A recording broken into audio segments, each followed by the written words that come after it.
Big Shark's Lost Tooth. Written by Steve Metzger. Illustrated by Michelle Barbera.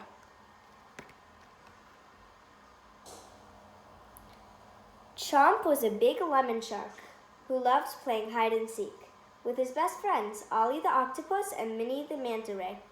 "Minnie will never find me here," Chomp said as he ducked behind a rock. He happily took a bite out of his coral reef crunch bar.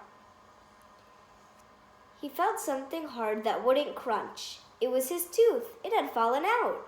"Wow," Chomp said. "I found you," Minnie said. "You were making too much noise." "I don't care," said Chomp. "Look at this." "It's too bad the tooth fairy doesn't visit the ocean," Minnie said. "Why not?" Chomp asked. "I don't know," Minnie replied. "She just visits boys and girls who live on land." "No fair," Chomp said as he swam toward home. That night, Chomp put the tooth under his seaweed pillow. "I really hope she visits me," Chomp said, "just like she visits the boys and girls on land." "Me too," Chomp's mother said. "And there's going to be lots more lost teeth. Young lemon sharks like you lose an entire set of teeth every week." "Is that really true?" Chomp asked. "Absolutely," she replied. "But as you lose teeth, new ones will quickly replace them." After he fell asleep, Chomp's mother searched the ocean for a gift. "I don't want Chomp to be disappointed," she thought, "but I've never heard of the tooth fairy coming to the bottom of the ocean." Finally, she found a sand dollar near a sea anemone. "I hope he likes this," she said as she replaced Chomp's tooth with the sand dollar. But when his mother accidentally bumped into him, Chomp woke up. "You're not the tooth fairy," Chomp shouted. He angrily jumped out of bed and looked for something to bite. He found an old piece of wood and bit into it. Another tooth fell out, and Chomp began to cry. "I'm sorry you're so sad," Chomp's mother said. "I'm going to do whatever I can to get the tooth fairy to come here for this tooth."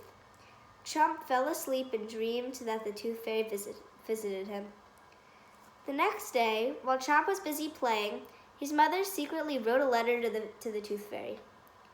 "Dear Tooth Fairy, my son Chomp has lost another tooth. He would be so happy if you would visit him. I know you are very busy. We live at the bottom of the ocean near the Bahamas. Sincerely, Chomp's mother. P.S. Chomp is a lemon shark." "Gertie, Gertie," she called out. After a few minutes, Gertie the seagull flew overhead. "Mabel, you sharp-toothed rascal, what brings you here?" Gertie asked. "Can you please deliver this note to the tooth fairy? It's very important." "Sure," Gertie replied, "anything for you." And off she went. Gertie flew to the top of Fairy Mountain and into the tooth fairy's castle.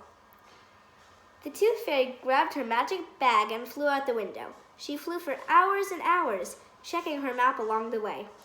As the sun went down, the tooth fairy arrived at the right spot. She dove into the water. Racing past colorful jellyfish, playful seahorses, and a scary swordfish, she found Chomp's mother watching him as he slept.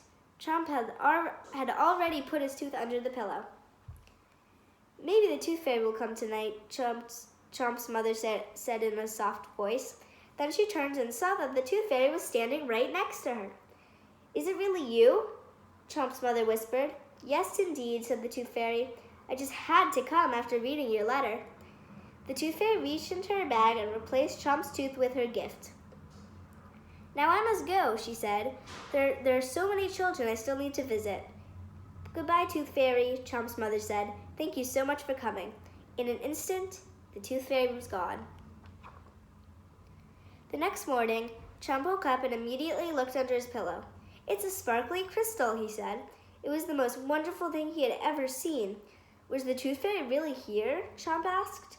Chomp's mother nodded. "Look, she wrote something on the bottom. You're growing up, you're losing teeth. There will be more, it's true. This crystal shows how much you shine. I am so proud of you." "Do you think she'll ever come back?" Chomp asked. "I don't know," his mother replied. "It really doesn't matter," Chomp said with a big smile. "She came to the bottom of the ocean just to see me." He looked at his new crystal. "Thank you, Tooth Fairy." The end. Thank you for listening.